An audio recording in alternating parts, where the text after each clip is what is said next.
तो इस वीडियो में हम बात करेंगे सेक्शन 41 ए ऑफ सीआरपीसी के बारे में। तो शुरू करते हैं हम सेक्शन 41 से। आप अपनी स्क्रीन पे देख सकते हैं। तो ये सेक्शन 41 जो है ये बात करता है कि कब कब पुलिस ऑफिसर अरेस्ट कर सकती है विदाउट वारंट के। अब इसमें आप देखिए, इसमें मे का यूज़ किया गया है। मे मतलब डिस्क्रिशनरी पावर है को पुलिस के पास, वो चाहे तो अरेस्ट कर सकती है और ना चाहे तो अरेस्ट नहीं भी कर सकती। बस बशर्ता उन्हें रीजंस देने पड़ते हैं अपने हर चीज़ के। अरेस्ट कर रही है तो भी, नहीं अरेस्ट कर रही तो भी। तो स्टार्ट करते हैं। अब इसमें बताया गया कि इन्होंने अपने फर्स्ट क्लॉज है अपना, इसका जो सब क्लॉज है इसमें इन्होंने बताया गया कि कुछ कंडीशंस हैं, अगर वो फुलफ़िल होती हैं तो ही केवल उस बंदे को अरेस्ट किया जाएगा। तो कॉग्निजेबल ऑफेंस किया जाता है पुलिस ऑफिसर्स की प्रेजेंस पे एक पर्सन के द्वारा, तो उस केस में भी पुलिस ऑफिसर विदाउट वारंट उसे अरेस्ट कर सकती है। या फिर मान लो उनके पास कोई क्रेडिबल इन्फॉर्मेशन पहुंचती है या रीजनेबल कंप्लेंट पहुंचती है कि एक बंदे ने कुछ कॉग्निजेबल ऑफेंस किया है जो कि पनिशेबल है with imprisonment up to 7 years, 7 साल तक की सज़ा के लिए उस बंदे को उस अपराध में पनिश किया जा सकता है। तो उस केसेस में भी पुलिस विदाउट वारंट अरेस्ट कर सकती है, लेकिन उन्हें सेटिस्फाई करनी पड़ेगी कुछ कंडीशंस। अब वो कुछ कंडीशंस क्या है, नीचे आते हैं। उसमें बोला गया है अगर पुलिस ऑफिसर को रीज़न टू बिलीव है, उसको मतलब लगता है कि हाँ इस कंप्लेंट या इन्फॉर्मेशन के हिसाब से इस बंदे ने ये सैड ऑफेंस किया है जो कि पनिशेबल है 7 साल तक की सज़ा के लिए। अब ये 7 साल मैक्स है, 7 साल से नीचे होनी चाहिए, तभी केवल ये इस क्लॉज में फॉल करेगा। और दूसरा, पुलिस ऑफिसर को लगता है कि भाई अगर इसका अरेस्ट नहीं किया ना, तो या तो ये आगे भी वही सेम अपराध करेगा या फिर कुछ अलग भी करे, मतलब ये कोई भी ऑफेंस करेगा फर्दर, या फिर जो हमारी इन्वेस्टिगेशन चल रही है उसमें बार बार इंटरफेयर करता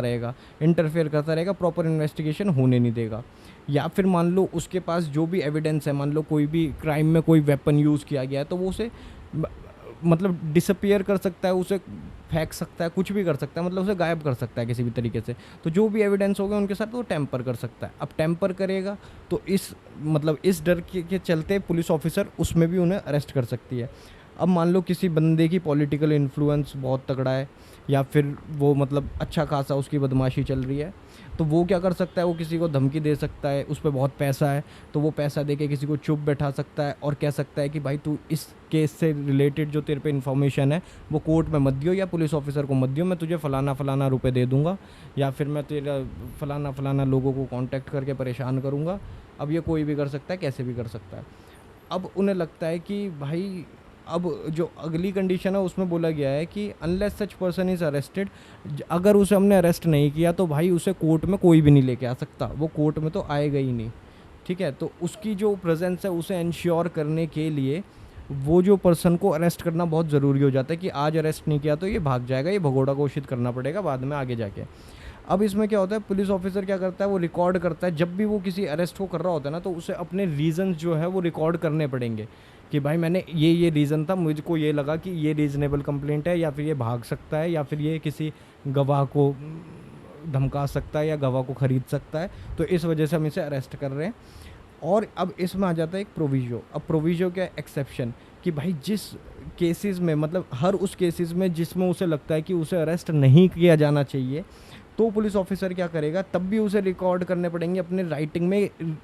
रीजंस कि वो क्यों इस अरेस्ट को नहीं कर रहा है,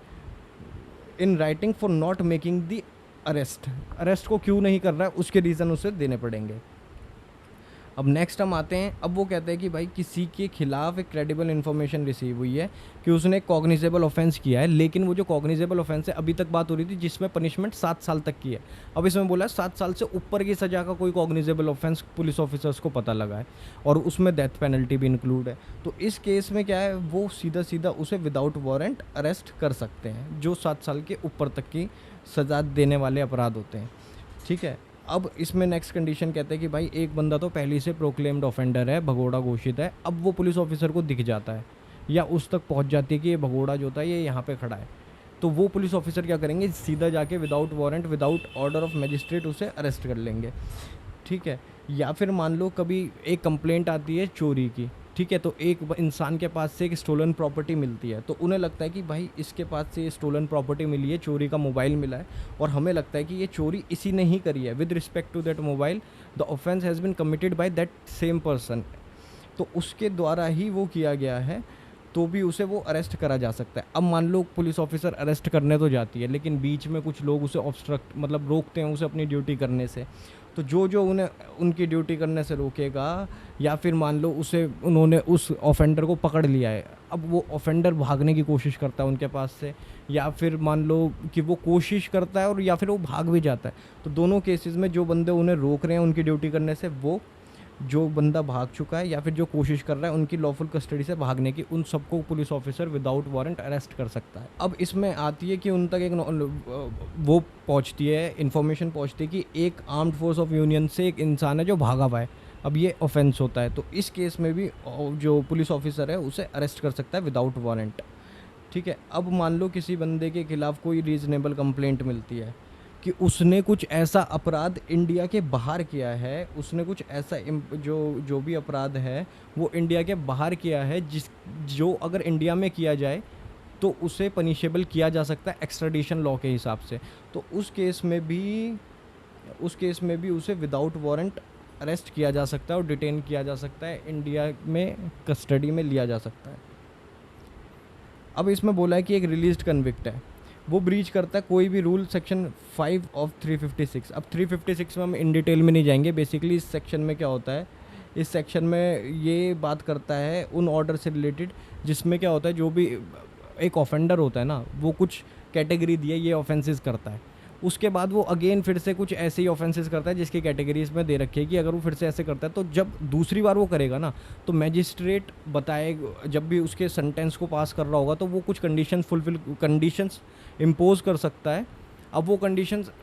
मैक्सिमम 5 साल तक हो सकती है, जिस टाइम पे उसका सेंटेंस ख़त्म होगा, कि इतने टाइम तक इसे अपनी जितनी भी जवाबदारी रहेगी कि वो इधर है उधर है, या वो अपना घर छोड़ रहा है या इधर जा रहा है उधर जा रहा है, वो सारी चीज़ें इन्फॉर्मेशन पुलिस तक पहुंचानी होगी। तो अब जो सबसेक्शन 5 ऑफ सेक्शन 356 है, ये कहता है कि स्टेट गवर्नमेंट के पास पावर है कुछ रूल्स बनाने की, कि इन सब चीज़ों को जो हमने बताया है कि उसे ऐसे ऐसे अपनी मतलब जो भी जहाँ वो रह रहा है या फिर जहाँ से वो शिफ्ट हो रहा है, ये सारी इन्फॉर्मेशन बतानी होगी पुलिस ऑफिसर्स को टाइम टू टाइम। तो इससे रिलेटेड कोई भी रूल्स बनाए जा सकते हैं, इन प्रोविजंस को जो सेक्शन 356 में प्रोविज़न है उसे इम्प्लीमेंट करवाने के लिए कुछ भी रूल बना सकती है स्टेट गवर्नमेंट। तो स्टेट गवर्नमेंट अगर कोई रूल बनाती है और वो रिलीज्ड कन्विक्ट जिसके खिलाफ वो ऑर्डर पास हुआ था वो उसे ब्रीच करता है, तो भी उसे अरेस्ट विदाउट वारंट किया जा सकता है। अब मान लो किसी की जो एक पुलिस ऑफिसर कहता है कि भाई आपके इलाके में ये बंदा घूम रहा है और इसे अरेस्ट कर लो आप विदाउट वारंट, इसकी ज़रूरत नहीं है, और वो उनसे रिक्वेस्ट करता है, तो वो रिटर्न और ओरली उन्हें दूसरे पुलिस ऑफिसर को बताता है। तो दूसरा पुलिस ऑफिसर पहले ये देखेगा कि जो रिटर्न और ओरली जो है वो बताया जा रहा है, स्पेसिफाई किया जा रहा है कि यही स्पेसिफिक पर्सन है और यही इसने अपराध किया है, और ये भी पता किया जाएगा कि जो पुलिस ऑफिसर उन्हें कह रहा है कि आप अरेस्ट कर लो, क्या उसके पास लॉफुल पावर है उसे विदाउट वारंट अरेस्ट करने की। यदि है तो दूसरा पुलिस ऑफिसर उसके बिहाफ में उसे अरेस्ट कर सकता है। अब कहते हैं subject to provision of section 42। अब सेक्शन 42 क्या कहता है, सेक्शन 42 कहता है कि कोई भी नॉन कॉग्निजेबल ऑफेंस अगर कमिट होता है या फिर पुलिस ऑफिसर तक कोई इन्फॉर्मेशन पहुंचती है कि नॉन कॉग्निजेबल ऑफेंस कमिट हुआ है, तो उस केस में वैसे बेसिकली कोई भी अरेस्ट नहीं किया जाएगा। लेकिन इसका भी एक एक्सेप्शन है कि और जो एक्सेप्शन है वो है सेक्शन 42, कि अगर मान लो उस बंदे ने बोला, उस बंदे से पूछा गया कि आपका नाम पता बता दो, वो नाम पता बताने से मना कर देता है क्योंकि अरेस्ट तो हो नहीं सकता नॉन कॉग्निजेबल ऑफेंस में, तो वो क्या करते हैं, नाम पता बताने से मना कर देते हैं, सोचते हैं कि पुलिस तो हमें अरेस्ट कर ही नहीं सकती। तो ये उनकी गलतफहमी है। पुलिस ऑफिसर उन्हें अरेस्ट कर सकते हैं अगर वो नाम पता गलत बताएं या फिर ना बताएं, उस केस में उन्हें अरेस्ट किया जा सकता है। अब उसमें हम इन डिटेल में नहीं जाएंगे कि अगर 24 घंटे तक नहीं बताया तो मैजिस्ट्रेट पे पेशी हो जाती है, और अगर वो बता भी दें तो उन्हें छोड़ा भी जा सकता है। बहुत सी चीज़ें हैं वो बाद में देखेंगे इन डिटेल। अब सेक्शन 41A आ गया। अब वो कहता है कि भाई जो पुलिस ऑफिसर है ना, ये मैंडेटरी है। अगर तुम्हें लगता है सेक्शन 41 क्लॉज 1 में जितनी भी हमने कंडीशंस बताई थी ना अभी तक, कि उसे कब अरेस्ट किया जा सकता है, कब अरेस्ट नहीं किया जा सकता, कि वो गवाह खरीद लेगा, गवाह धमका देगा, मतलब ये सारी चीज़ें जो हैं, अब उसने बोला कि पुलिस ऑफिसर को लगता है भाई इस केस में तो ऐसा कुछ भी नहीं है, इसे अरेस्ट करने की ज़रूरत ही नहीं है। तो जिसमें अरेस्ट करने की ज़रूरत नहीं है उस हर एक केसेस में ये मैंडेटरी हो जाता है पुलिस ऑफिसर के लिए कि वो एक नोटिस इशू करेगा 41A का, और वो नोटिस बोलेगा उस पर्सन को दिया जाएगा कि भाई आपके खिलाफ़ एक रीज़नेबल कंप्लेंट आई है, ये ऑफेंसेस हैं, जिस ऑफेंसेस के लिए हम आपको आपके खिलाफ़ जो भी क्रेडिबल इन्फॉर्मेशन या जो भी FIR हुई है इससे रिलेटेड और आप इसमें सस्पेक्ट हो, तो आपको इस डेट पे इस जगह आना है। तो वो आपको प्लेस और जो भी होगा ऑफेंस, प्लेस, टाइम सब स्पेसिफाई कर देंगे नोटिस में। और जो बंदा जिसको वो नोटिस भेजा गया है, तो ये उसकी ड्यूटी बन जाएगी कि उसे कंप्लाई करना पड़ेगा उस नोटिस से। वो उस नोटिस से भाग नहीं सकता है। अगर वो भागने की कोशिश करता है या फिर वो कंप्लाई नहीं करता, जब तक वो कंप्लाई कर रहा है तब तक उसे अरेस्ट नहीं किया जाएगा पुलिस के द्वारा, ये मैंडेटरी है। और अगर वो अप्लाई नहीं करता या फिर वो कहता है जी मैं तो वो बंदा हुई नहीं जो नोटिस में, और वो वही बंदा है, एक तरीके से वो खुद को पहचानने से मना कर रहा है, तो उस केस में पुलिस ऑफिसर क्या कर सकती है, उसे अरेस्ट कर सकती है। उस केस में अरेस्ट कर देगी, या फिर वो कंप्लाई तो कर रहा है लेकिन उन्हें लगता है कि बहुत ज़रूरी हो गया इस समय उसे अरेस्ट करना, ऐसी इन्फॉर्मेशन आ गई उन पे कि भाई अब तो बहुत ज़रूरी है, इसे अरेस्ट करना बहुत ज़रूरी है, तो उसे अरेस्ट कर देंगे, वो अरेस्ट कर सकते हैं। अब मान लो कोई भी बंदा, ये तो मैंने आपको बता ही दिया, किसी भी समय अगर वो उसे कंप्लाई नहीं करता है नोटिस को या फिर अनविलिंग होता है टू आइडेंटिफाई हिमसेल्फ, तो पुलिस ऑफिसर क्या करेगी, अब मान लो कुछ ऑर्डर होते हैं मैजिस्ट्रेट दे देता है, तो उन मैजिस्ट्रेट के ऑर्डर को देखेगी। अगर मैजिस्ट्रेट की तरफ से कुछ भी तरीके से जैसे बेल होती है, बेल ले लेते हैं हम, या कुछ भी है जो मैजिस्ट्रेट कॉम्पिटेंट कोर्ट ने या फिर किसी भी कॉम्पिटेंट कोर्ट ने पास करा है कोई ऑर्डर, उसको ध्यान में रखते हुए 41A का नोटिस आ रहा है लेकिन किसी ने एंटिसिपेटरी बेल ले ली पहले, ठीक है, तो 41A के नोटिस में उन्हें लगता है हमें अरेस्ट कर लेना चाहिए, लेकिन फिर एंटिसिपेटरी बेल भी है उन पे, जाके आप कैंसिलेशन डालो तो वहाँ से होगा, तब उसके बाद ही अरेस्ट किया जा सकता है, वरना नहीं किया जा सकता।